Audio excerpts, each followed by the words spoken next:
Penguasa Kuil Surgawi, Bab 497. Bunuh. Qin Wu dan yang lainnya juga sangat marah pada saat ini. Semakin banyak pembangkit tenaga listrik gelap bergegas ke arah mereka dari luar. Pada saat ini, Qin Wu dan yang lainnya melihat kekuatan gelap ini, berusaha mati-matian untuk menghancurkan promosi Xiao Tians, yang semakin memperkuat pemikiran mereka. Semakin banyak orang kuat dari kekuatan gelap ingin menghancurkan Xiao Tians, semakin mereka membuktikan bahwa peran Xiao Tians lebih besar. Jika perlu, bunuh musuh dengan segala cara. Qin Wu secara langsung memberikan perintah paling kejam kepada para ahli terbaik dari Departemen Perang Tianxia saat ini.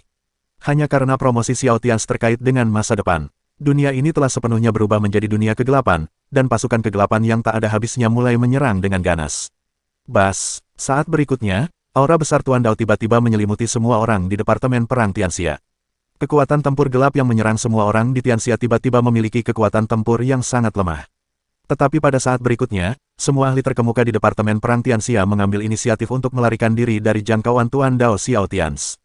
Qin Wu, Liu Che dan yang lainnya berteriak pada Xiao Tians di dalam Jie Yun pada saat yang sama, tinggalkan kami sendiri, menerobos dengan seluruh kekuatanmu.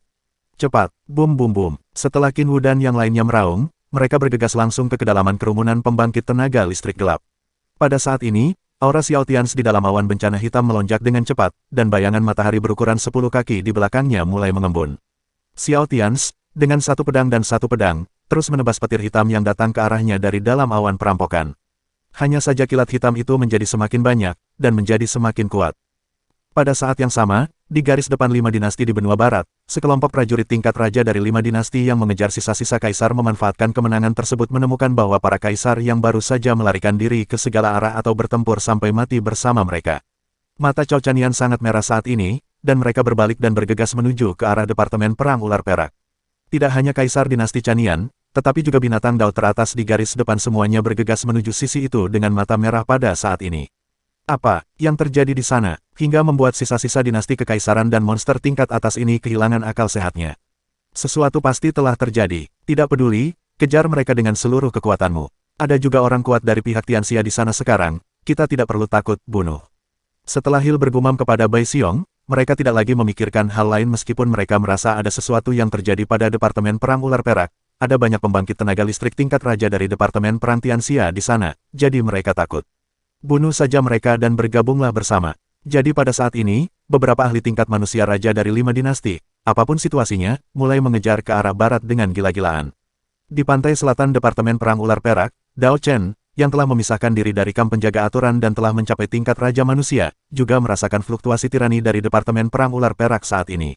Di sana, dia merasakan aura kaisar kegelapan yang kuat.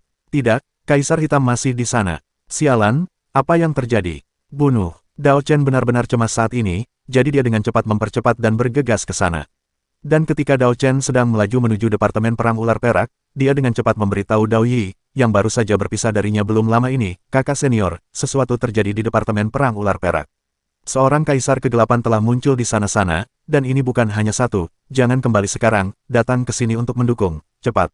Setelah Dao Chen berteriak, dia segera menutup telepon. Dengan sekejap tubuhnya, dia bergegas menuju Departemen Perang Ular Perak dengan kecepatan yang tidak terbayangkan. Pada saat yang sama, di kamp penjaga aturan di atas lautan, 5 manusia ahli tingkat raja yang dipimpin oleh Dao Yi dengan cepat mengubah arah mereka pada saat ini, dan bergegas menuju ke arah Departemen Perang Ular Perak dengan kecepatan beberapa kali lipat. Suara, masa lalu, dan Henry, yang juga terbang ke selatan 5 dinasti, merasakan aura familiar dan berdebar-debar saat ini. Segera satelit Departemen Perang Singa mengirimkan kepadanya gambaran yang sangat gelap. Di gambar itu ada gambar langit di atas markas Departemen Perang Ular Perak. Di sana, seberkas cahaya keemasan melesat langsung ke langit, dan langit dipenuhi awan bencana hitam. Ada banyak pasukan gelap di tanah, bercampur dengan orang kuat yang menghormati Kaisar Kegelapan, berperang melawan Departemen Perang Tianxia. Pertarungan yang kuat. Apa yang kamu lakukan? Apa yang mereka lakukan, menyebabkan kekuatan gelap melancarkan serangan putus asa seperti itu? Henry juga sangat terkejut saat ini. Lalu dia tidak punya waktu untuk memikirkan hal lain lagi. Dia dengan cepat mempercepat lagi dan bergegas menuju Departemen Perang Ular Perak. Di sisi Tianxia Xia Jing, Tang Yun dan Kong Chang, yang baru saja kembali ke ruang rahasia, merasakan sesuatu saat ini dan terbang lagi.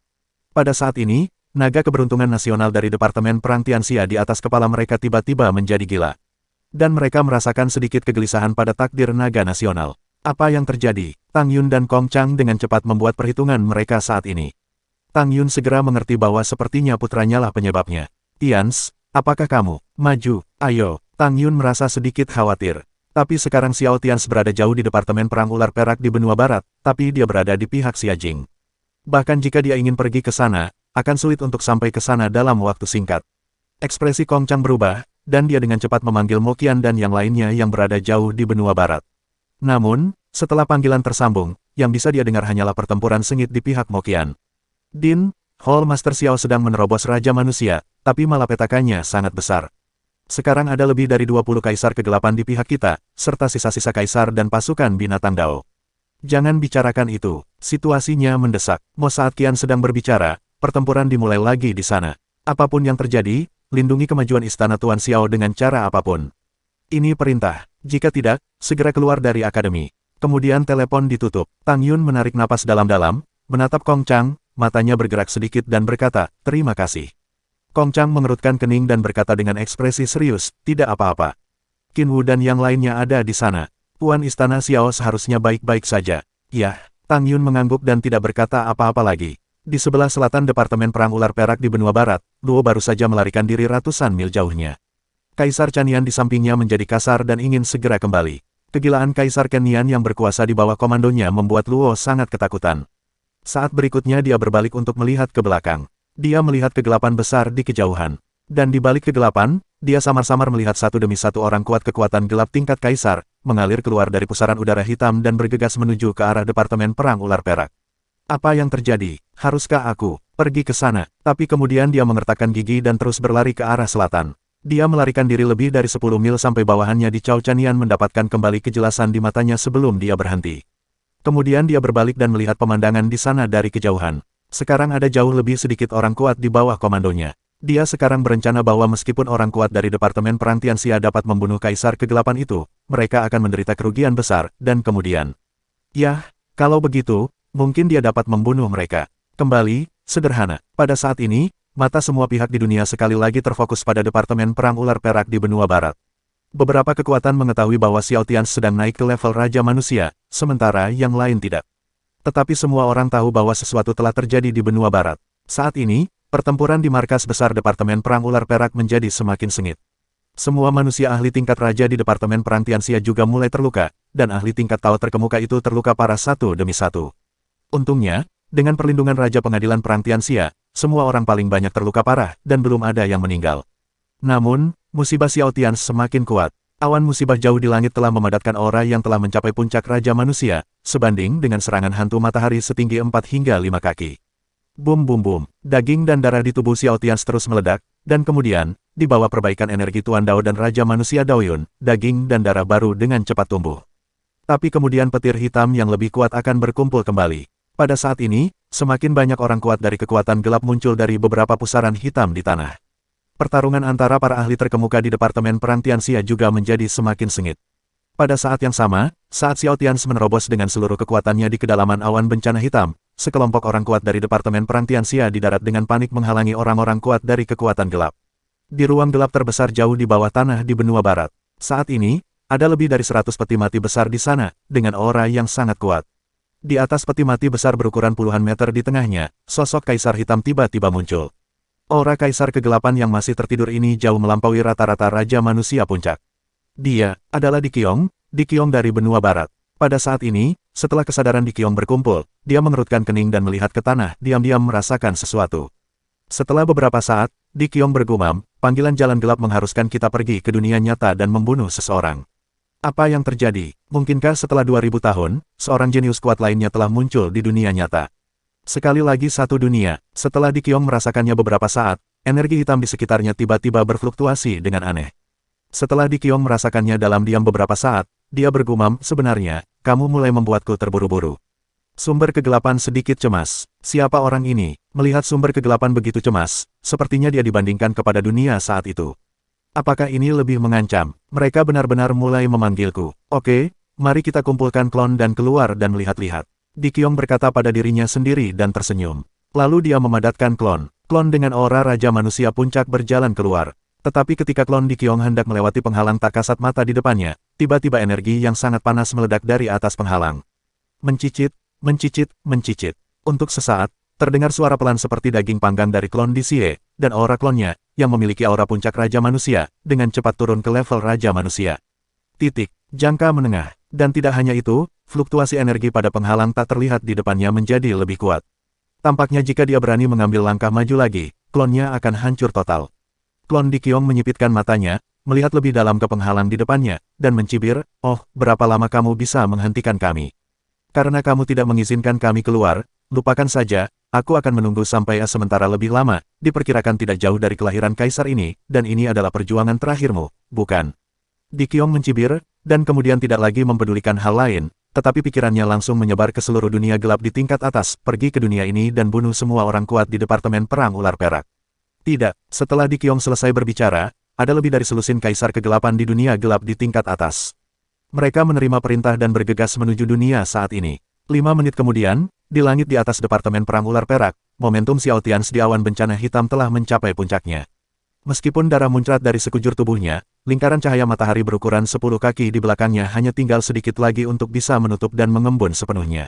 Dengan kata lain, saat ini, Xiao Tians hanya tinggal selangkah lagi untuk bisa sepenuhnya dipromosikan menjadi Raja Manusia.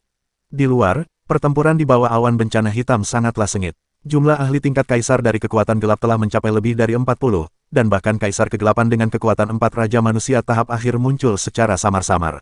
Adapun orang-orang kuat di pihak Tianxia, hanya setengah dari mereka yang masih mampu bertarung, dan sisanya terluka parah dan dikirim ke belakang. Dan tim di Cao Chanian yang melarikan diri sebelumnya, dipimpin oleh Luo, juga bergegas kembali. Untungnya, 2 menit yang lalu, beberapa Raja Manusia yang kuat dari 5 dinasti, serta Dao Yi, Dao Chen, dan lainnya dari kamp penjaga aturan, akhirnya tiba. Namun pertempuran masih sangat sengit, dan semua orang kuat di dunia ini mulai mundur. Kami hanya bisa membela diri dengan putus asa. Akhirnya, lebih dari 10 detik kemudian, Xiao Tians, yang berada di atas awan perampokan, menarik napas dalam-dalam dan bersiap mengumpulkan jejak terakhir lingkaran cahaya matahari. Di seberangnya, ada juga petir hitam besar setebal beberapa meter, ditujukan ke tubuhnya. Ayo, boom! Xiao Tians melotot tajam, dan lingkaran cahaya matahari berukuran 10 kaki di belakangnya tiba-tiba mengembun sepenuhnya.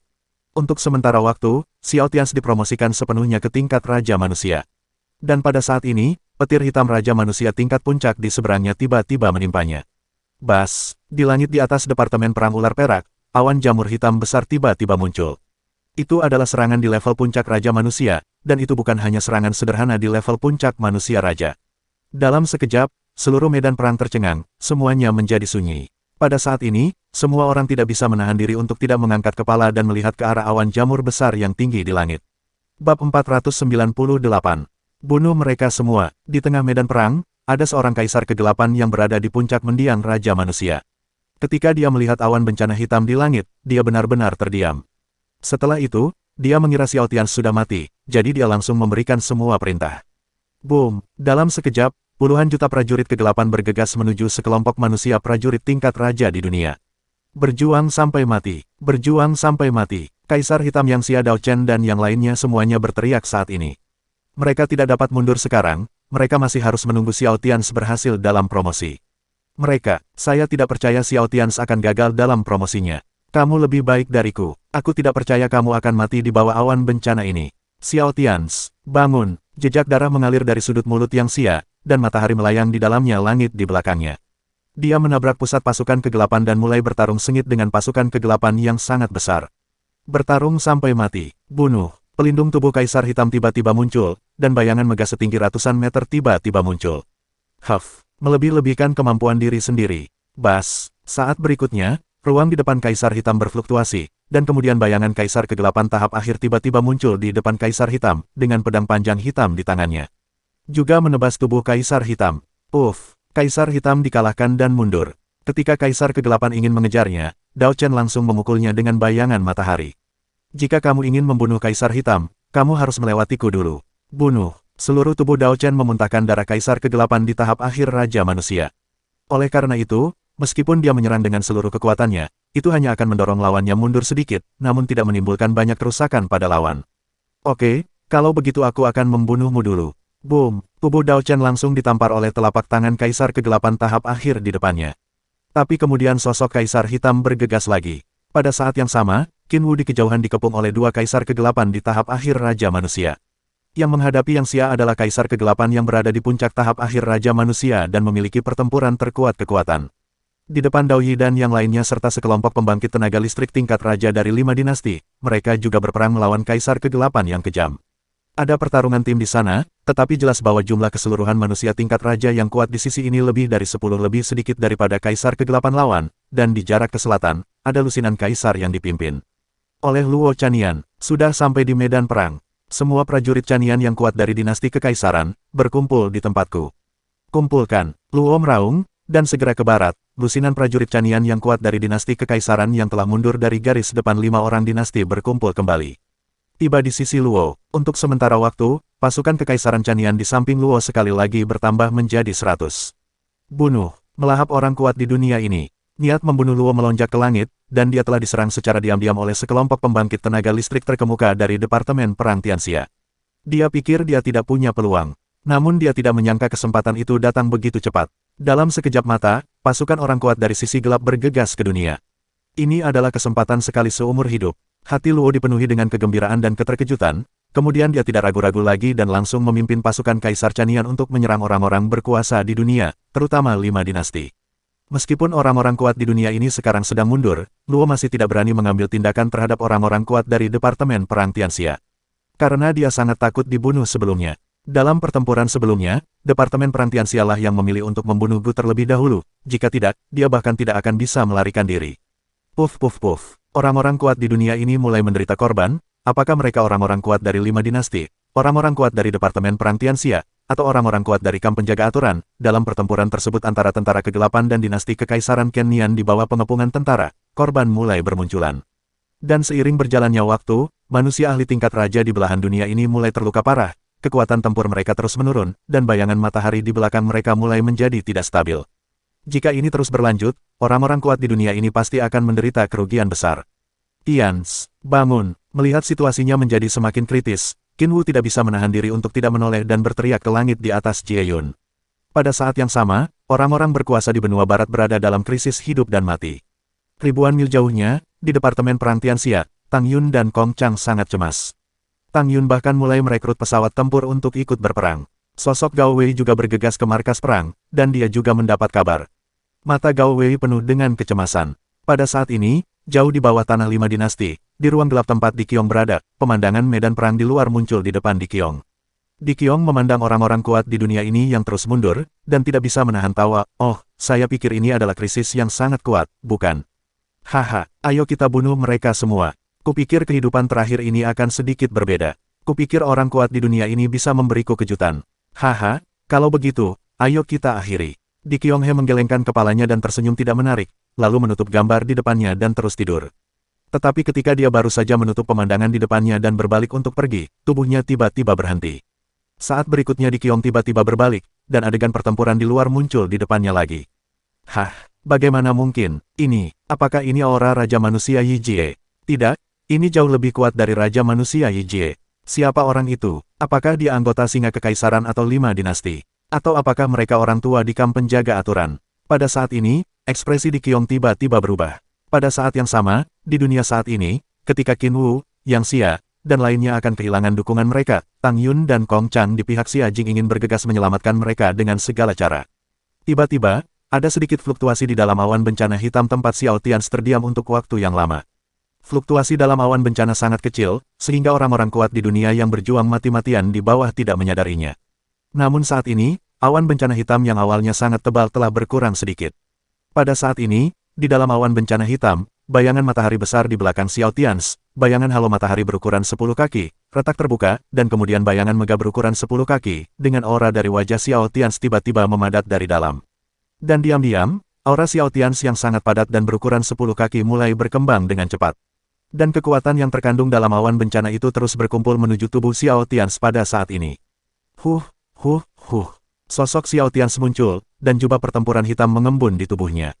Seluruh tubuh Xiao Tians berlumuran darah, dan dia terengah-engah. Namun levelnya akhirnya berhasil menembus level Raja Manusia.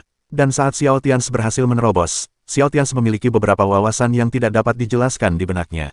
Tampaknya dalam sekejap, beberapa wawasan dan warisan yang tidak dapat dijelaskan tentang tingkat Raja Manusia muncul di benaknya. Itu diberikan kepadanya oleh Tuan Dao. Raja manusianya berbeda dengan raja manusia biasa di dunia ini, tetapi disebut raja kuno. Pada saat yang sama, meskipun Rana Xiaotian sendiri masih berada di level raja kuno awal, kekuatan tempurnya telah naik ke puncak raja manusia kesengsaraan awal saat ini, dan masih meningkat pesat. Orang-orang kuat biasa di dunia ini, yang telah menembus tahap awal raja manusia dan melanjutkan ke tahap akhir raja manusia, dikelilingi oleh hantu matahari berukuran 3 kaki, tetapi tingkat pemadatannya adalah berbeda. Ketika orang-orang biasa yang berkuasa di dunia ini mencapai puncak raja manusia, ukuran bayangan matahari di belakang mereka juga akan bertambah, mulai dari 4 kaki hingga 10 kaki sesuai dengan latar belakang masing-masing. Adapun raja manusia biasa yang masih hidup, ketika bayangan matahari di belakang mereka mencapai 10 kaki, mereka akan menjadi raja manusia puncak.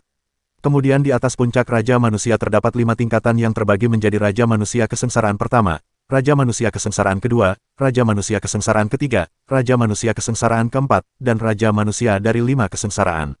Masing-masing dari 5 level di puncak raja manusia ini 10 kali, atau bahkan 10 kali lebih kuat dari level di atasnya. Pada saat ini, sosok mengesankan di belakang Xiao Tians langsung menembus batas 10 kaki setelah dia berhasil menerobos. Dan ia masih menanjak dengan cepat, 11 kaki, 12 kaki, 15 kaki, bah. Tapi pada saat ini, dengan bayangan aura Xiao Tians, ketika dia begitu mendominasi hingga dia ingin langsung menelan energi awan bencana hitam, semburan buntur dan kilat menebas dan membakar dari aura di tubuhnya terdengar. Dan pikiran Xiao Tians dipenuhi dengan rasa sakit yang tak terlukiskan dalam sekejap. Hanya saja pertarungan Xiao Tians dengan Ji Yun kali ini membuatnya sangat marah.